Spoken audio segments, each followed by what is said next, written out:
हर एक सांस में ईश्वर को बसाना। सोहम हंसः, सोहम हंसः, जो हम लोग सांस लेते हैं और सांस को छोड़ते हैं ना, या जो शब्द का प्रयोग करते हैं वह शब्द क्या निकलता है? सोहम हंसः, सोहम हंसः। यही शब्द को दिन रात हम लोग बोलते रहते हैं। जब जब हम सांस लेते हैं, जब जब हमारी सांसें चलती हैं, उस समय जो शब्द निकलता है वह शब्द क्या है? सोहम हंसः।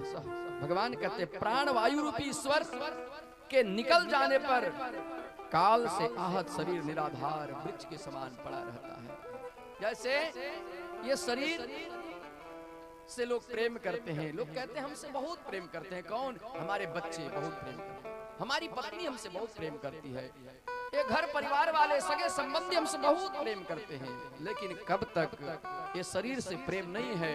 प्रेम है तो इसमें रहने वाली जो हमारी सांसें हैं, जो आत्मा रूपी परमात्मा ईश्वर का जो अंश है, तभी तक संसार से प्रेम है। हमारी पत्नी भी हमसे प्रेम करती, हमारे बच्चे भी हमसे प्रेम करते, हमारे पति भी हमसे प्रेम करते, सगे संबंधी सभी लोग प्रेम करते हैं। लेकिन जब हमारी सांसें छूट जाती हैं, सांसें रुक जाने के बाद शरीर से अगर प्रेम होता तो शरीर तो ज्यों का त्यों पड़ा होता है, फिर लोग शरीर से घृणा क्यों करते हैं?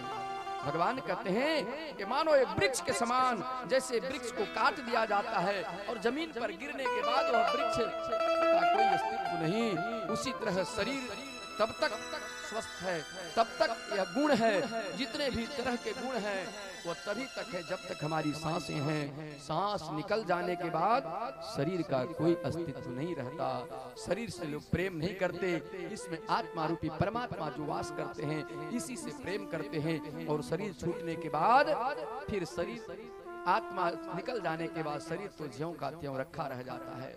फिर क्यों लोग घृणा करते हैं, क्यों डरने लगते हैं? ये भूत बन गया, ये प्रेत बन गया, इसके साथ बैठ नहीं सकते अकेले। यही तो संसार की सच्चाई है।